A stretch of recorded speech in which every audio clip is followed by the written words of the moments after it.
So last time we learned a little bit about motion and how we can represent a position, velocity, and acceleration with vectors. Now what we'd like to do is figure out where acceleration comes from and how we can relate that to physical events that happen in our simulated universe. Newton wrote down some basic laws of motions that all objects in the universe, and whether that universe is simulated or real, must obey. The first one is that an object in motion will stay in motion unless acted on by another force. And motion can include being at rest. An object will stay at rest until it's acted on by another force. So force is the thing that results in the acceleration objects. Newton quantified this second law by writing down a relationship between force and acceleration, F equals ma. In fact, we can think about that in terms of how the acceleration is related to the force by just solving this for acceleration. And really what Newton was saying was that when we apply a force, the acceleration that we get is inversely proportional to the mass and proportional to the force. Newton's last law is that every force an equal and opposite force. In other words, if I press on a table with a certain force, the table presses back on me with the exact same force. If I have two objects that are gravitationally attracted to one another, object 1 is gravitationally attracted to object 2, and object 2 is gravitationally attracted with the same magnitude force as the force of object 2 on 1. So these are Newton's laws, and we're going to figure out how to apply these things in a computational environment. For the main thing we're going to focus on is how we take advantage of the second law to write down forces and get accelerations, because as we saw before, once we have an acceleration, we can then use the computational aspects of the computer to, once we have a force, we can get an acceleration, and we can use the computer to tell us what the next velocity and position will be. So in order to determine the acceleration, the first thing we need to ask ourselves is what are the sum of the forces on the objects in our system. So for example, in our first simulation, we had a ball that was being attracted to the ground by the force of gravity. So we can draw that force as a vector. That's the force due to gravity. And that force is, according to Newton's law, proportional to ma, where a is the acceleration due to gravity. And in our simulation, it was 9.8 meters per second squared. So that is the total force that's acting on this ball, and that tells us exactly what the acceleration is. As we go along, though, we're going to have more complicated systems where we might have more than one force acting. So for example, in introductory physics, we talk about motion along an inclined plane, where we have an object that's sliding and is accelerating down with some ma, and we know we can see that this object is accelerating down the slope because we know that it has some force that's pulling it down. But the question is, what is the force?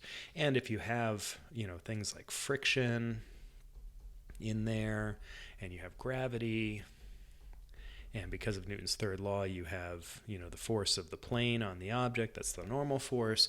So we have a bunch more forces acting on this, and in order to figure out what the resulting force is, we have to figure out what the vector sum of the forces are. So I can draw the forces in here. I can draw the normal force. We'll call that N. I can draw the frictional force, which opposes the motion. We'll call that F sub S. We've got gravity pointing down like that, mg.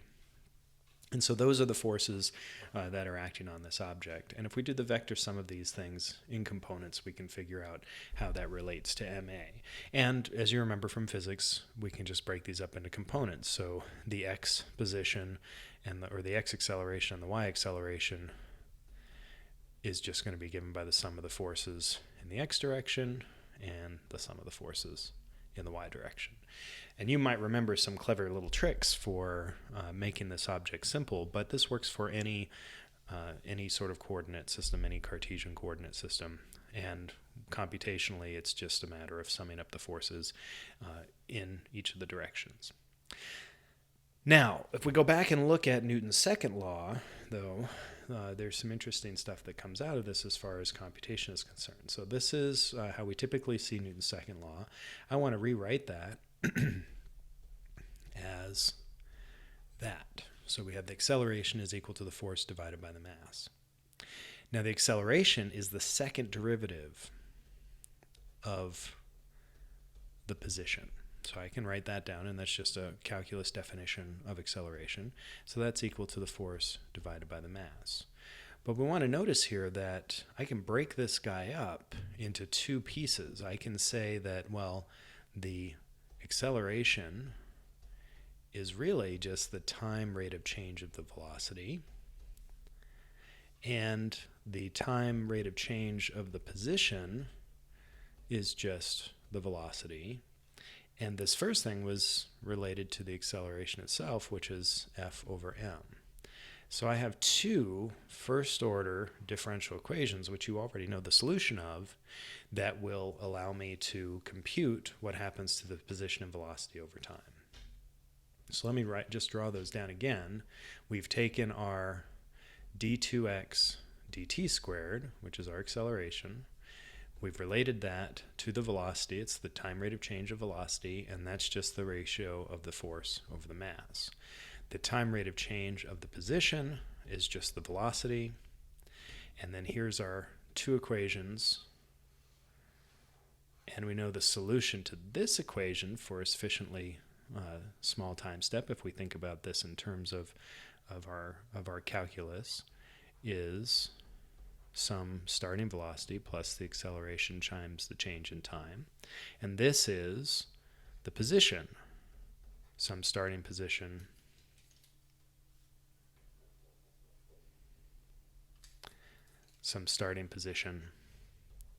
plus the velocity times the change in time.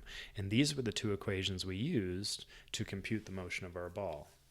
If we can figure out what the acceleration is, and we already know the acceleration is just F over m. So if we can figure out the sum of the forces on an object, and we know the mass of the object that's moving, we can determine the acceleration, and from the acceleration, we can determine the velocity, and from the velocity, determine the position, and around and around and around we go. So this shows you what our sort of basic programming structure is for all of these things. As we say for some amount of time, we find the forces. We use that to find the accelerations. We use the accelerations to find the velocities. We use the velocity to find the position. And then we go back and do it all over again. No calculus required if we use a sufficiently small time step. So if our time step is small, we can just do this as a loop, and we don't have to solve any integrals or do anything like that. So just to recap, the goal of this entire next part of our course is to learn how to find the forces that we can then use this type of algorithm to determine what happens in the future in its position and velocities. We're missing something here because there are a couple of other physical principles that we need, in particular conservation laws, conservation of momentum, conservation of energy, but we'll save those for the next lesson.